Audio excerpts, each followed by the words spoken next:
گونج گونج اٹھے ہیں نغمات رضا سے بوستا، کیوں نہ ہو کس پھول کی مدحت میں وامنقار ہے، کیوں نہ ہو کس پھول کی مدحت میں وامنقار ہے۔ الحمدللہ رب العالمین والصلاة والسلام علی سید المرسلین، اما بعد فاعوذ باللہ من الشیطان الرجیم، بسم اللہ الرحمن الرحیم۔ الصلاة والسلام علیک یا رسول اللہ وعلی آلک واصحابک یا حبیب اللہ، الصلاة والسلام علیک یا نبی اللہ وعلی آلک واصحابک یا نور اللہ۔ میٹھے میٹھے اسلامی بھائیوں اور مدنی چینل کے ناظرین، سلسلہ ہے نغمات رضا۔ شاید آپ کو میرے چہرے کی مسکراہٹ کچھ بتا رہی ہو، آج بہت خوشی ہے۔ خوشی کیوں ہے کہ آج نغمات رضا میں اس کلام کو شامل کرنے جا رہے ہیں جس میں ہم سب کے آقا مدینے والے مصطفیٰ معراج کے دولہ صلی اللہ تعالیٰ علیہ وسلم کے معراج شریف کے سفر کو ذکر کیا گیا ہے۔ جی ہاں، آج قصیدہ معراج انشاءاللہ پڑھیں گے بھی، سنیں گے بھی، جھومیں گے اور سمجھیں گے بھی۔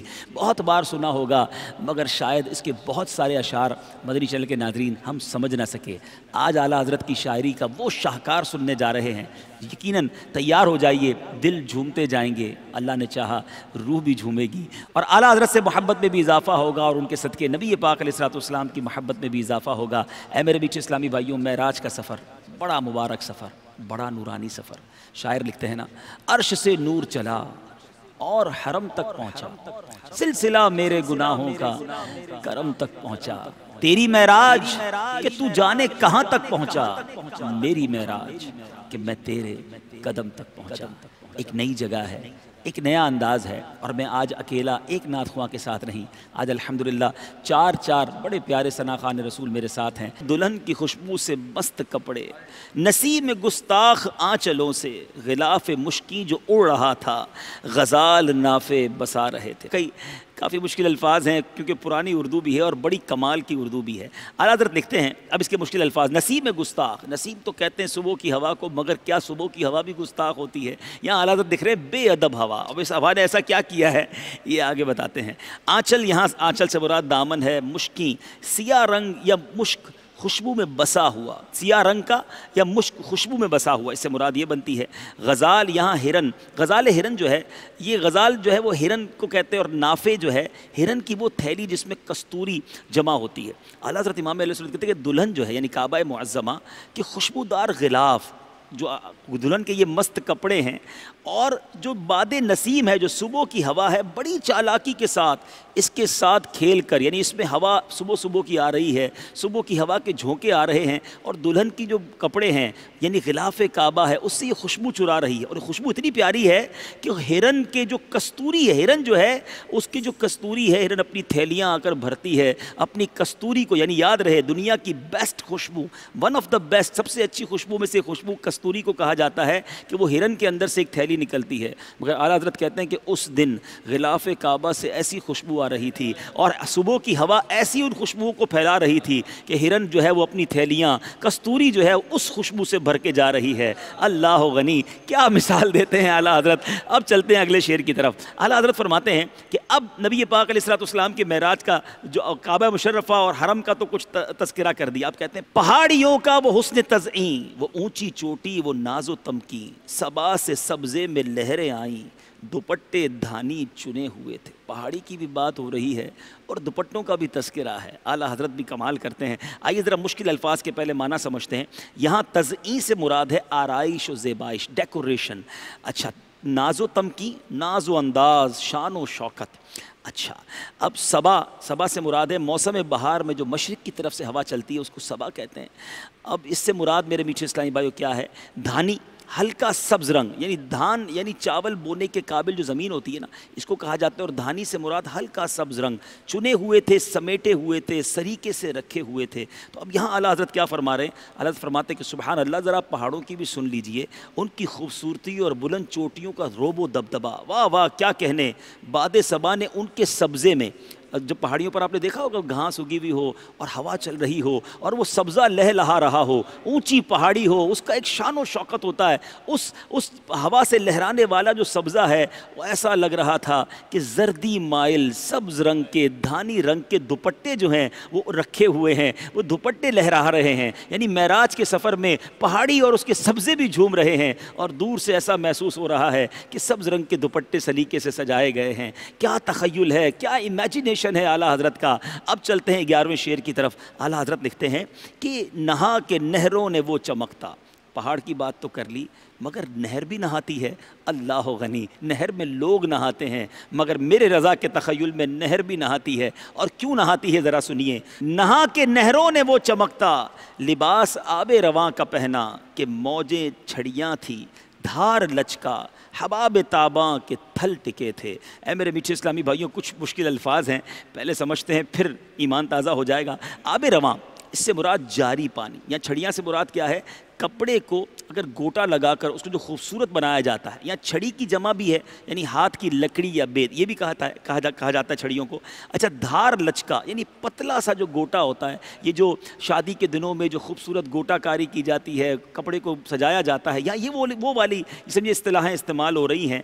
اچھا، پھر آگے فرماتے ہیں حباب کہتے ہیں بلبلا، جھاگ کو کہتے ہیں حباب، تابا سے مراد چمکدار، اور تھل ٹکے تھے، جگہ جگہ پھول بکھرے ہوئے تھے، یعنی سلیقے سے پھول نظر آ رہے تھے۔ اب یہاں کس کپڑے کی، کس تھان کی، کس گوٹے کی بات ہو رہی ہے؟ امام اہل سنت لکھتے ہیں کہ نہروں کا حال کیا پوچھتے ہو؟ اس رات جب پیارے آقا معراج کو جا رہے تھے، نہروں نے کیا تیاری کی تھی؟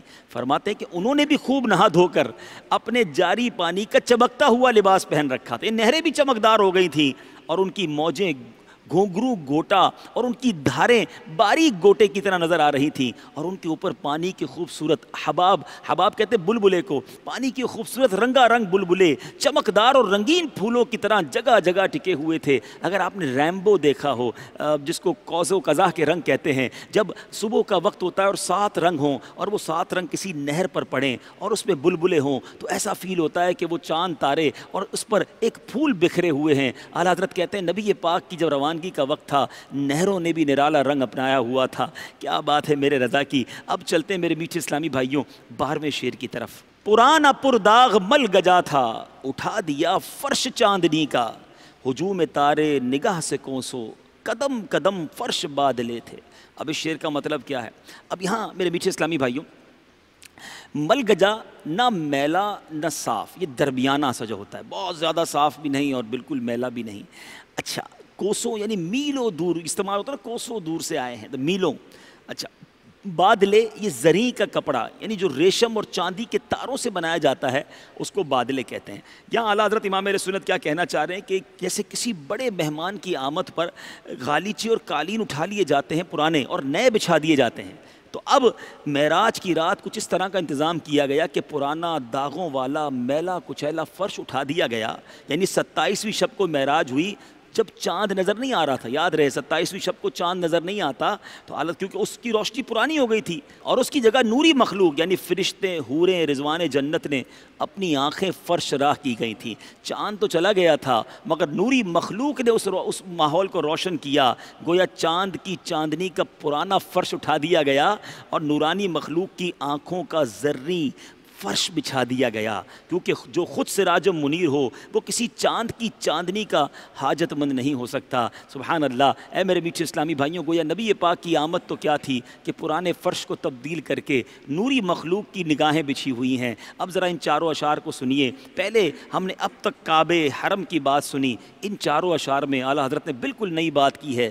پہاڑوں کا انداز بتایا، نہروں کی تیاری بتائی، آسمانوں پر فرش کیسا بچھایا گیا۔ سنتے جائیے اور ایمان تازہ کرتے جائیے۔ اعلیٰ حضرت لکھتے ہیں دلہن کی خوشبو سے بست کپڑے، نسیم گستاخ آنچلوں سے، غلاف مشکی جو اڑ رہا تھا، غزال نافے بسا رہے تھے۔ پہاڑیوں کا وہ حسن تزئین، وہ اونچی چوٹی، وہ ناز و تمکین، صبا سے سبزے میں لہریں آئیں، دوپٹے دھانی چنے ہوئے تھے، نہا کے نہروں نے وہ چمکتا، لباس آب رواں کا پہنا کہ موجیں چھڑیاں تھی دھار لچکا، حباب تاباں کے تھل ٹکے تھے، پرانا پرداغ مل گجا تھا، اٹھا دیا فرش چاندنی کا، ہجوم تارے نگاہ سے کوسوں، قدم قدم فرش بادلے تھے۔ دلہن کی خوشبو سے مست کپڑے، دلہن کی خوشبو سے مست کپڑے، نسیم گستاخ آنچلوں سے غلاف مشکی جو اڑ رہا تھا، غلاف مشکی جو اڑ رہا تھا، غزال نافے بسا رہے تھے۔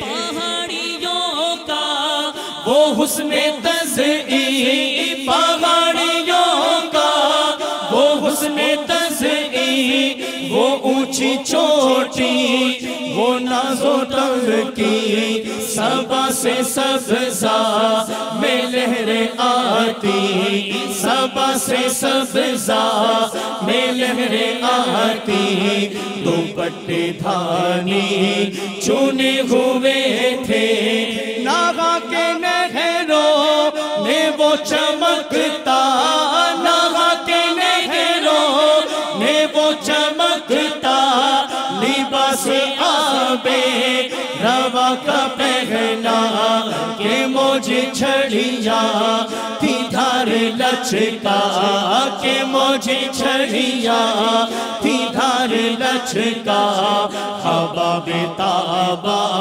کے تھل ٹکے تھے، پرانا پردہ مل گجا تھا، پرانا پردہ مل گجا تھا، اٹھا دیا فرش چاندنی کا، ہجوم تارے نگاہ سے کوسو، ہجوم تارے نگاہ سے کوسو، قدم قدم فرش بادلے تھے، صلی اللہ علیہ یا رسول اللہ، صلی اللہ علیہ یا رسول اللہ، وسلم علیکہ یا حبیب اللہ۔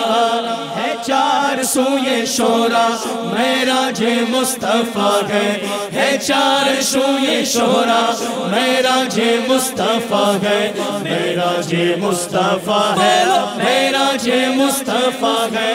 سبحان اللہ سبحان اللہ، معراج مصطفیٰ ہے، سبحان اللہ۔ گونج گونج اٹھے ہیں نغمات رضا سے بوستا، کیوں نہ ہو کس پھول کی مدحت میں ومنقار ہے، کیوں نہ ہو کس پھول کی مدحت میں ومنقار ہے۔